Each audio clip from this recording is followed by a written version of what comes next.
Muhammad Akmal Muhammad Yusof, mewakili Parti Pejuang Tanah Air, dan bersama saya Saudara Akif Rusli, Ketua Penerangan Pejuang Muda Malaysia, dan di sebelah kiri saya ialah Saudara Zul, pengerusi NGO Penghantar, dan timbalan beliau Saudara Hakim. Kami di sini atas dasar solidariti bersama NGO Penghantar untuk menyerahkan memorandum bantahan secara aman kepada syarikat Foodpanda atas isu kebajikan rider-rider mereka sendiri. Jadi di sini dapat kita lihat tadi kita cuba pergi ke pejabat, malangnya pejabat operasi yang menempatkan satu jabatan yang penting di dalam syarikat Foodpanda ni ditutup dan tak ada orang yang wujud di dalam pejabat tu atas pemerhatian kami sebentar tadi lah. Jadi kita masih lagi tak dapat hantar memorandum ni, tapi saya nak ingatkan kepada pengusaha syarikat Foodpanda secara umum, apa yang kita cuba buat ni adalah untuk kebajikan pekerja-pekerja anda, dan pekerja-pekerja anda ini ialah rakyat Malaysia dan majoritinya orang yang tidak berapa senang dan rajin bekerja dan orang muda. Jadi tolonglah ingat yang perkara tu. Tuan Zul, kalau nak tambah. Assalamualaikum warahmatullahi wabarakatuh. Selamat pagi, terima kasih. Pertamanya, terima kasih kepada sahabat media yang bersama dengan kita hari ini. Terima kasih juga kepada Tuan Akmal dan Tuan Akif mewakili Parti Pejuang Muda, Pejuang Tanah Air, Pejuang Tanah Air, kerana bersolidariti untuk bersama kita demi kebajikan penghantar-penghantar P-hailing. Sudah semestinya hari ini saya dan juga kalau kita lihat kat belakang sahabat-sahabat penghantar dan juga penghantar-penghantar P-hailing, hari ini kita berasa kecewa kerana hari ini adalah hari Khamis. Sebenarnya kalau kita tengok dekat atas tu pun, waktu operasi hari ini pukul 10 sampai 7 malam. Tapi kita datang hari ini, pejabat operasi tutup. Ada juga, kalau nak tahu di belakang sini, salah seorang rider datang tujuannya untuk ambil gaji. Saya fahamkan, ambil gaji, collect gaji, tapi disebabkan tutup, tak dapatlah nak memenuhi hasrat beliau. Dan satu lagi, saya percaya perkara ini, apa yang berlaku hari ini sebenarnya adalah tipu muslihat yang dibuat oleh syarikat penyelia. Dia tahu kita nak datang, dan sebenarnya kita datang hari ini pun cara baik apa yang diberitahu tadi oleh Tuan Akmal, nak serahkan satu memorandum secara aman, dan tujuan kita hari ini pun sebenarnya, kalau komuniti masyarakat di luar sana nak ketahui, episod ini kita telah pun mulakan pada tahun lepas lagi, iaitu kalau dapat lihat 5 tuntutan penghantar Malaysia. Jadi yang perkara nombor 5 itu adalah tentang kita mahu syarikat penyelia perkhidmatan ini dalam menjamin pekerjaan penghantar-penghantar dalam waktu ketika yang kritikal ini, janganlah menamatkan dan juga menggantung ID sesuka hati. Jadi oleh demikian hari ini tujuan kita nak serahkan satu memorandum 10 desakan kita, khususnya kerana makluman yang kita terima, ramai, hampir 100 lebih rider-rider P-hailing, rider-rider penghantar P-hailing ini, yang mana hari ini kita mewakili suara rider-rider Foodpanda, kerana mereka ini digantung ID tanpa sebab yang munasabah. Kalau saya boleh baca di sini, 10 desakan kita Tuan Akmal. Dan untuk makluman semua juga, 10 desakan kita. Pertama adalah supaya syarikat penyelia Foodpanda ini membuka semula ID dan ID rakan-rakan penghantar P-hailing yang digantung dan juga ditamatkan tanpa mereka ini diberi hak untuk membela diri. Ini bukan pertama kali jadi. Ini dah beberapa siri kali. Tetapi hari ini kita melihat perkara ini tidak boleh lagi diberi pandangan mudah oleh syarikat penyelia perkhidmatan, khususnya Foodpanda. Dan sebab itulah hari ini kita hadir untuk serahkan memorandum ini, ya. Dan juga ada juga alasan yang kita terima kenapa mereka ini digantung ID. Atas alasan sebab terima akibat daripada kadar penerimaan yang mereka terima ini rendah. Jadi ini alasan yang tak logik. Cuba bayangkan, mereka ini kerja sebagai yang fleksibel, ekonomi gig, fleksibel, ya. Mereka ada hak. Kalaulah mereka terima pesanan itu dengan jarak jauh dengan kadar yang tak berpatutan, jadi hak mereka untuk reject. Jadi tak ada hak lah syarikat penyelia nak menggantung mereka ini tanpa diberi hak penjelasan. Kena ada two-way communication. Nombor 2, kita nak desak syarikat Foodpanda supaya mengkaji semula sistem pemakahan batch yang dikenakan kepada penghantar-penghantar P-hailing Foodpanda ini yang beragama Islam, yang menolak pesanan yang jelas tidak halal. Jadi tak adil bagi kawan-kawan kita ini dapat makanan tidak halal. Jadi sebagai seorang yang beragama Islam, sensitif pada isu-isu ini, mereka ada hak supaya menolak pesanan yang tidak halal ini. Dan syarikat penyelia kita mohon jangan efek kepada KPI. Bila KPI efek, dia akan jejas pendapatan mereka. Nombor 3, kita nak mohon desak juga syarikat Foodpanda. Nombor 3, menyiarkan kenyataan rasmi berkaitan kadar bayaran perkhidmatan penghantaran pesanan mengikut jarak kepada rider-rider penghantar P-hailing ini, Foodpanda khususnya, serta merta melalui laman web ataupun Telegram. Ini sehingga ke hari ini semua penghantar-penghantar P-hailing, kami semua ini tak tahu berapa kadar bayaran upah yang sebenar.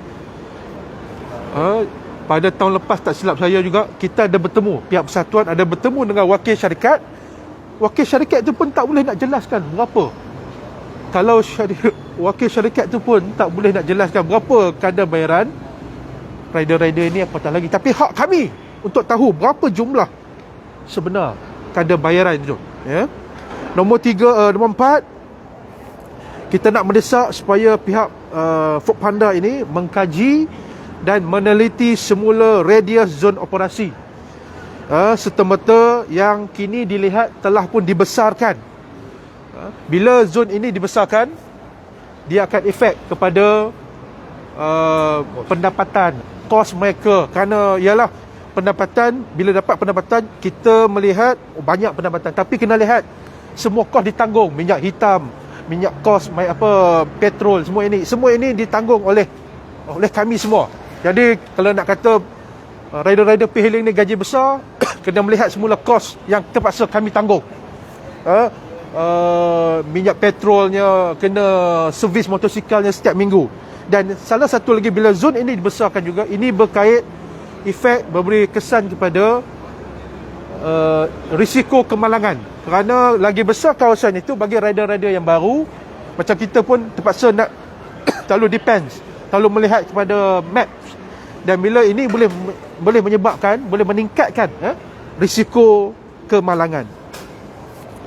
1, 2, 3, 4, 5. Yang kelima, kita nak mendesak pihak Foodpanda mengkaji semula jarak pengambilan pesanan oleh rakan-rakan penghantar P-hailing ini maksimum 4 km secara serta-merta bagi mengelakkan rakan-rakan penghantar ini mengalami kerugian. Seperti mana saya maklum tadi, ya, semakin besar zon, semakin banyaklah kos-kos yang terlibat, dan kita tak nak, kerana ini memang ternyata telah pun merugikan penghantar-penghantar P-hailing, Foodpanda khususnya. Keenam, kita nak mendesak Foodpanda, syarikat Foodpanda agar mengkaji dan menilai semula SOP, sistem pemakahan batch, yang hari ini dilihat telah memanipulasikan konsep gig economy yang mengamalkan konsep pekerjaan yang fleksibel. Ini dalam beberapa kali siri perjumpaan kita dengan mana-mana agensi, kementerian, orang-orang kenamaan, kita seringkali mencakap, kita seringkali menyuarakan hal ini. SOP yang menindas, ya, yang efek kepada sistem pemakahan batch yang tak telus, dan ini akhirnya masyarakat melihat kita ni sebagai kerja yang fleksibel, tetapi tidak, kita ditindas oleh sistem ini. Yang ketujuh, kita nak mendesak supaya pihak pengurusan Foodpanda mengkaji semula sistem pemakahan batch, secara serta-merta yang dilihat boleh membahayakan keselamatan. Ini penting, membahayakan keselamatan. Sebab apa? Ini persoalan yang sering kali juga kita persoalkan. Alright. Kami ini terpaksa depends kepada aplikasi. Ya, bila aplikasi ada pemakaman batch itu. Sebab itu kalau kita dapat melihat di jalan raya ada rider-rider yang terpaksa langgar lampu merah, meredah hujan, one way, and then bila jadi langgar lampu merah terpaksa kejar trip. Because semua ini akan memberi adalah faktor-faktor yang menyumbang kepada KPI mereka ini. Jadi KPI ini batch. Kerana batch KPI dia akan efek pendapatan. Sebab itulah kita lihat di luar sana rider-rider terpaksa melakukan ini. Terpaksa, ya. Bukan saya kata mereka nak buat, terpaksa buat. Jadi kena melihat semula, kita desak Foodpanda mengkaji semula sistem batch ini, ya. Dan kesembilan, kita nak mendesak syarikat Foodpanda agar lebih sensitif dan menghormati budaya Malaysia dan agama Islam, sebagai agama rasmi di negara ini, terutamanya melibatkan isu permakahan batch rakan-rakan penghantar P-hailing khususnya beragama Islam. Dan yang terakhir, yang ke-10, kami dan juga hari ini pihak pejuang tanah air, kita nak mendesak supaya syarikat Foodpanda ini meneliti semula sistem peta digital di aplikasi Roadrunner yang jelas tidak mengikut jarak sebenar di aplikasi Google Map dan aplikasi Waze. Dan ini juga memberi kesan kepada pendapatan mereka. Bayangkan jarak sebenar lebih jauh daripada jarak dalam sistem. Dalam sistem ikut pemaris. Jadi bila jarak sebenar lebih jauh, sudah semestinya melibatkan kos-kos yang hidden cost, seperti saya maklum awal tadi. Dan ini bila dalam sistem jarak lebih pendek daripada jarak sebenar, pendapatan pun mereka dapat lebih kurang dengan apa yang sepatutnya mereka dapat sebenar. Jadi inilah 10 dah. 10 Dan yang terakhir ada lagi. Kita nak mendesak Foodpanda agar mengkaji semula pertukaran SOP yang kerap kali diubah, dan ini sebenarnya memberi tekanan kepada rakan-rakan P-hailing Foodpanda. Jadi itulah desakan-desakan kita, dan kita berharap agar pihak Foodpanda jelas agar desakan ini, dan seperti mana dimaklumkan oleh Tuan Akmal, kita walaupun kita hari ini tutup, kita dapat serahkan memorandum ini. Kita akan cari jalan, kita akan melihat bagaimana untuk kita serahkan memorandum ini kepada pihak pengurusan tertinggi. Saya rasa itu saja daripada saya. So, kalau saya boleh tambah, tindakan kita bekerjasama dengan NGO ni, satu ialah kami daripada pihak Pejuang Muda, iaitu sayap pemuda bagi Parti Pejuang Tanah Air dan mewakili Biro Pekerjaan dan Modal Insan, saya nampak ini bukanlah isu terpencil ataupun isu kecil. Sebenarnya ini adalah satu isu yang sangat besar, memandangkan berapa ramai rider yang bekerja di bawah syarikat Foodpanda. Okey. Bukan saja kita masih lagi bercakap soal kerja dan kerja, tetapi apa yang berlaku pada masa yang sama, mereka ini digelar sebagai pemain industri ekonomi gig ataupun gig ekonomi, ya. Di mana perkara yang paling asas dalam gig ekonomi ialah flexibility. Tapi apa yang kita lihat hari ini, daripada 10 tuntutan ini, kebanyakannya ialah ketidakwujudan flexibility di dalam isu ataupun di dalam standard kerja yang mereka perlu lakukan. Kalau gig ekonomi, kita patutnya ada hak untuk menerima kerja itu ataupun tidak. Dan kalau kita nak terima, pastilah dengan kadar yang tertentu baru kita terima. Tak mungkin kalau selalu kita dapat RM10 satu trip, tiba-tiba dia offer RM1, tak mungkin kita terima. Mungkin kita akan cakap, tak apa tuan, kami akan ambil job yang lain. Itu sepatutnya yang berlaku. Tapi apa yang jadi hari ini dan sedari mula ialah kadar itu tidak pernah telus.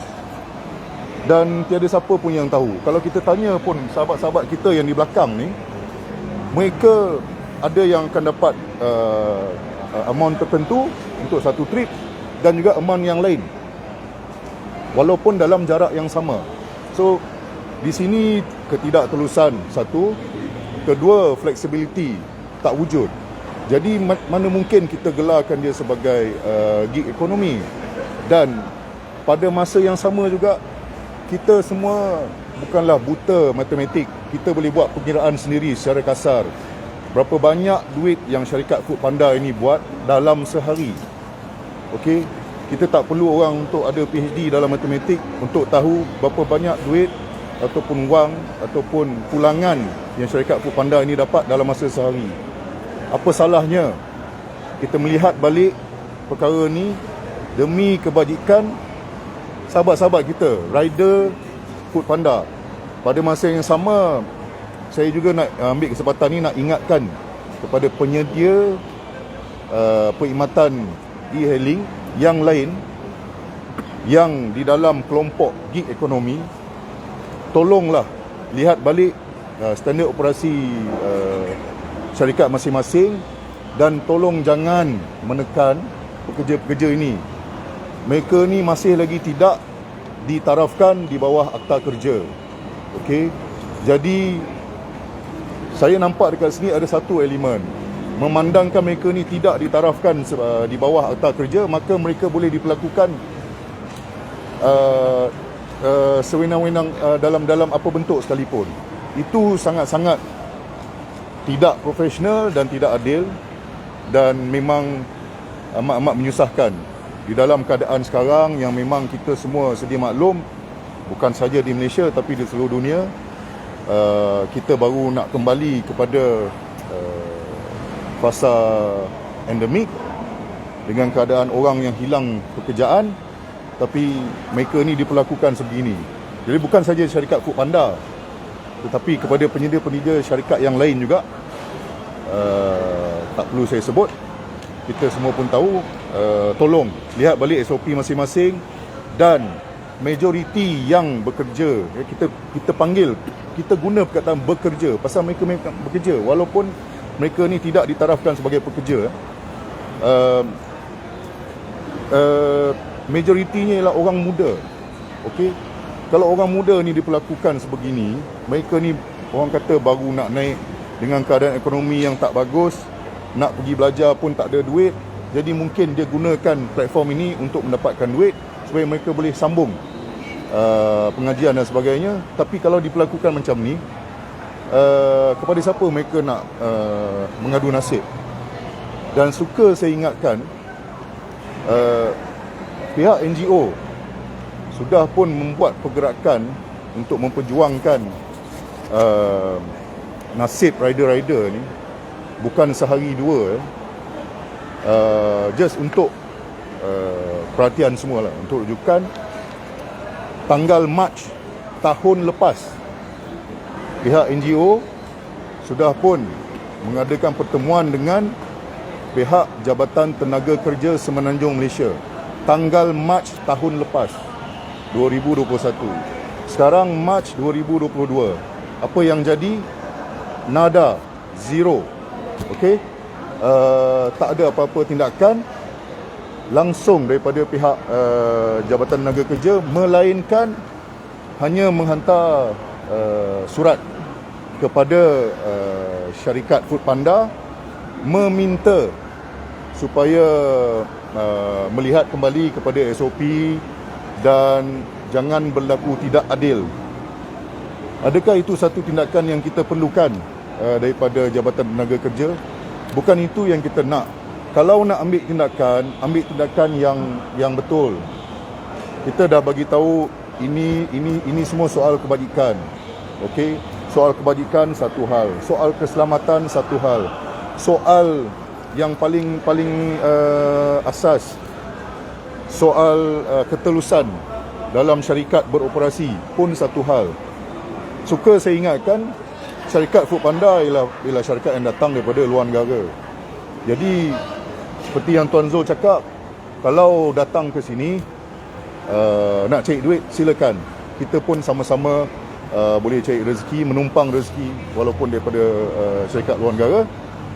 Namun tolong hormati budaya, agama, adat resam negara yang anda duduki. Okey, kita agama Islam adalah agama rasmi dan majoriti rider-rider yang ada ni pun memang orang Melayu beragama Islam. Jadi sepatutnya wujud memang saya tahu wujud option untuk memilih sama ada nak menghantar makanan yang halal semata-mata dan ataupun tidak. Memang wujud option yang itu. Namun saya nak ingatkan, kalau rider-rider ni pilih yang halal semata-mata, maka pendapatan rider-rider ni lebih sedikit berbanding yang tidak halal tu. Jadi saya faham kalau ada rider yang memilih non halal juga. Okey, walau bagaimanapun perlu wujud option untuk mereka menolak. Sebab apa saya cakap macam tu? Kalau kata pada masa tertentu mereka ingin solat dan pada waktu itu juga mereka dapat order dan makanan itu tidak halal, dah pasti macam mana dia nak pergi solat lepas tu? Mesti dia nak kena cuci dulu dan sebagainya. Jadi perlu wujud option untuk menolak. Pada masa yang sama, janganlah dijatuhkan ataupun terkesan, janganlah dikesankan KPI mereka-mereka ini jika mereka menolak atas dasar-dasar agama dan sebagainya.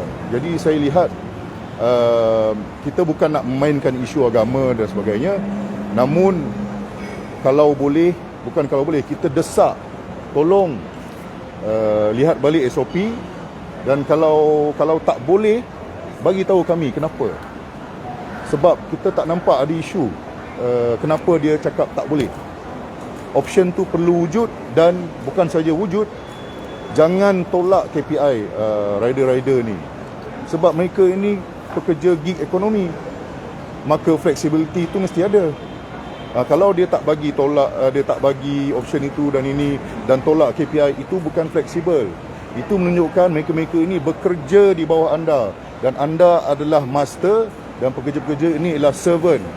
Maka bila wujud master and servant dalam sesuatu urusan, maka ini ialah pekerja dan mereka ditaklukkan di bawah Akta Kerja 1955. Dan bila mereka ditaklukkan di bawah Akta Kerja 1955, apa yang jadi? Mereka perlu diberi perlindungan sewajarnya. Mereka ada hak sebagai pekerja dari segala sudut yang tertakluk di bawah Undang-Undang Kerajaan Malaysia.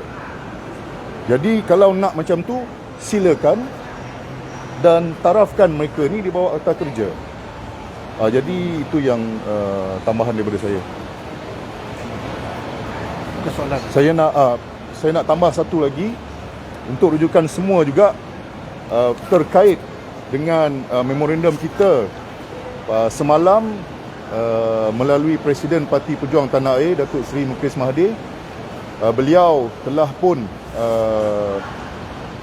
menaikkan satu soalan di Parlimen tentang isu yang kita bangkitkan hari ini, dan jawapan yang diberi, kalau boleh saya bacakan sikit. Kalau saya boleh ringkaskan, jawapannya sangat-sangat mengecewakan, di mana apa yang dia bagi tahu ialah golongan penghantar ini tidak ditakrifkan sebagai seorang pekerja di bawah Akta Kerja 1955. Sedangkan kita dah bagi tahu tahun lepas bila NGO berjumpa dengan Jabatan Tenaga Kerja, kita memang minta ini adalah salah satu elemen utama yang perlu wujud. Okey, itu jawapan yang pertama. Jawapan yang kedua, dia bagi tahu Jabatan Tenaga Kerja mengambil inisiatif berjumpa dengan NGO penghantar. Betul, jumpa, dan seperti yang saya cakap tadi, dia meminta pihak syarikat melihat kembali SOP atau meneliti SOP yang wujud. Dan jawapan yang ketiga, kementerian telah mencadangkan untuk memasukkan seksyen baharu dalam rang undang-undang kerja mengenai kriteria bagi menentukan sama ada seseorang individu adalah pekerja dan majikan yang boleh diliputi di bawah Akta Kerja. Saya sambut baik perkara ini, namun yang saya kecewa ialah mengapa selepas setahun perkara ini diujurkan kepada anda, baru anda nak cakap berkenaan perkara ni. Sedangkan NGO dah jumpa 1 tahun yang lepas, dan perkara ni berlaku dan berlaku dari dulu sampai sekarang. Jadi tolong jangan kita pandang enteng perkara macam ni. Saya rasa it's a little bit too late for Jabatan Tenaga Kerja Semenanjung Malaysia untuk bertindak macam ni. Sepatutnya tindakan yang patut diambil, pergi jumpa syarikat Foodpanda dan bagi warning. Kalau tak boleh, kalau tak ada sebarang undang-undang yang boleh memberi hak kepada pihak kerajaan untuk pergi ke arah syarikat Foodpanda tu, bagi tahu kami dan buatlah undang-undang itu. Bukannya mencadangkan agar mewujudkan undang-undang. Mencadangkan tu, kita boleh cakap 10 tahun yang lepas kami mencadangkan agar kita akan buat perkara-perkara berkenaan. Tetapi 10 tahun akan datang pun benda tu tak mungkin, boleh juga tidak berlaku. Kita bukan nak cadangan, kita nak tindakan. Okey, itu yang kita nak tekankan kepada semua. Baik, bismillahirrahmanirrahim. Sedikit fakta nak dinyatakan di sini.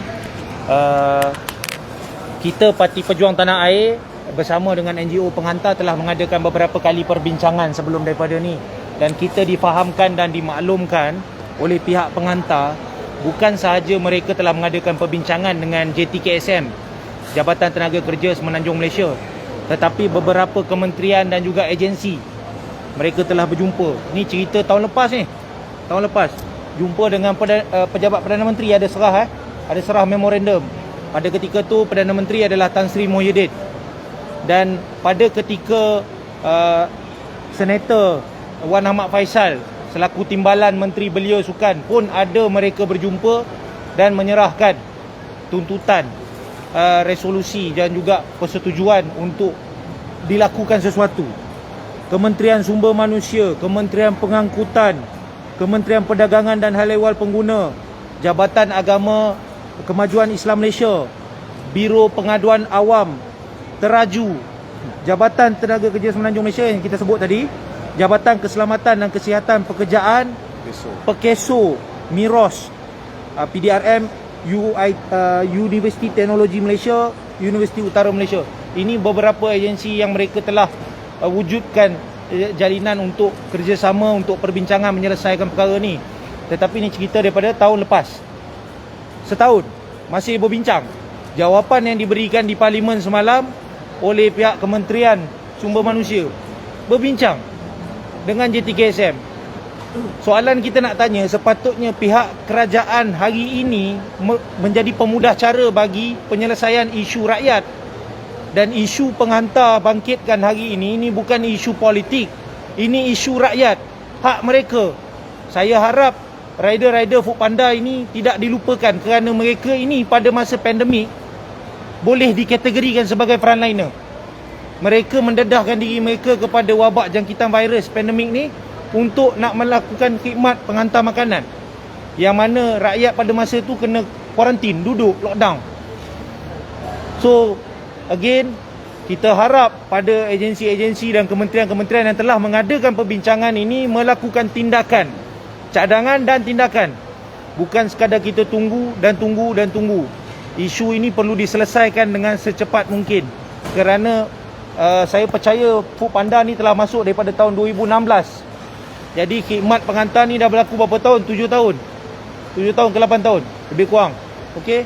So perlu diselesaikan dengan tuntas dan cukup-cukuplah dengan alasan berbincang. Laksanakan tindakan.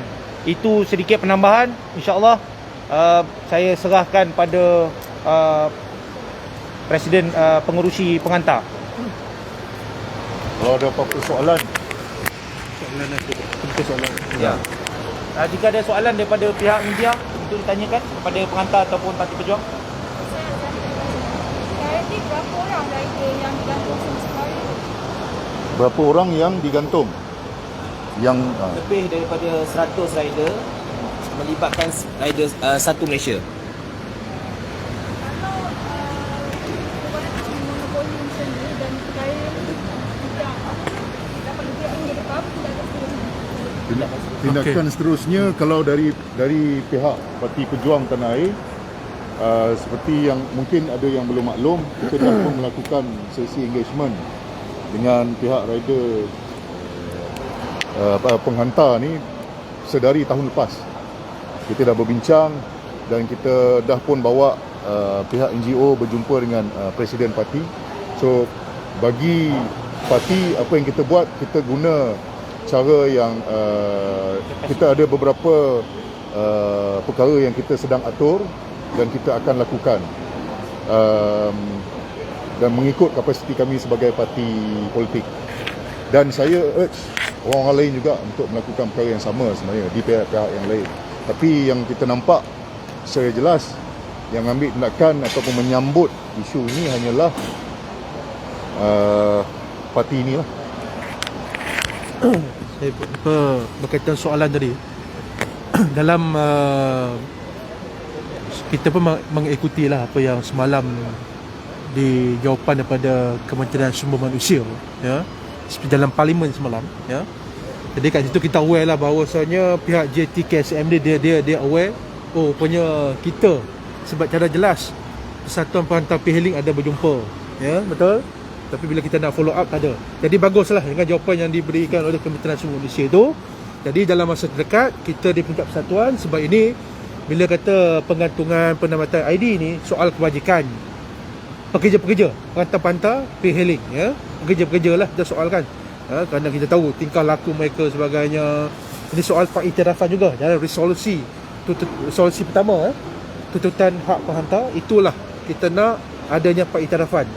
Dan bagus jawapan tadi tu. So kita di peringkat persatuan, saya rasa dalam masa terdekat kita akan berjumpa dengan pihak JTKSM untuk dapatkan maklum balas terkini, apakah cadangan-cadangan, dan kita sendiri juga mungkin kita boleh bagi apa tindakan aku, ya, untuk diselesaikan cara sebaik-baiknya lah kita, kerana hal ini bukannya pertama kali jadi, dah banyak kali, ya, saya kasihan dengan mereka-mereka ini, sahabat-sahabat saya sendiri juga yang setiap kali boleh ikuti apa Facebook kita, apa komen-komen masalah keluh kesah mereka, is a real things, masalah rakyat saya boleh katakan, boleh melihat apa FB kita, insyaAllah. Baik tuan-tuan, perkara nombor 3 tu menarik. Sebab juga kunci rider adalah pendapatan. Betul. Jadi dekat sini Panda syarikat agregasi yang tak sepatutnya menyorok kadar bayaran tu boleh perincikan sikit lagi. Adakah ini berbeza daripada peringkat awal sekarang dan mungkin akan datang? Boleh jawab. Okey, pertama kami di peringkat persatuan pernah berjumpa dengan kita boleh katakan antara pengurusan tertinggi di pihak syarikat Foodpanda. So sekarang ni Foodpanda dia ada dua kaedah pembayaran. Yang pertama mengikut batch dan yang kedua mengikut jarak. Dan apabila kita bertanyakan isu jarak, berapakah sebenarnya kadar bayaran yang mengikut jarak yang telah Foodpanda tetapkan? Jadi jawapan yang kita terima bahawa beliau tidak boleh memberitahu berapakah kadar bayaran tersebut dengan alasan ia adalah rahsia syarikat. Jadi saya rasa perkara itu tak sepatutnya berlaku sebab ia adalah pendapatan rakan-rakan penghantar e-hailing Foodpanda dan kita wajib tahu berapakah kadar asas bayaran mengikut jarak yang ditetapkan. Jadi dekat sini kita nampak ada unsur-unsur ketidaktelusan daripada pihak syarikat Foodpanda. So saya berharap dan mendesak pihak pengurusan Foodpanda keluarkan kenyataan rasmi berkaitan dengan kadar bayaran yang ditetapkan mengikut jarak selain daripada kadar bayaran mengikut batch yang telah dilaksanakan oleh pihak syarikat.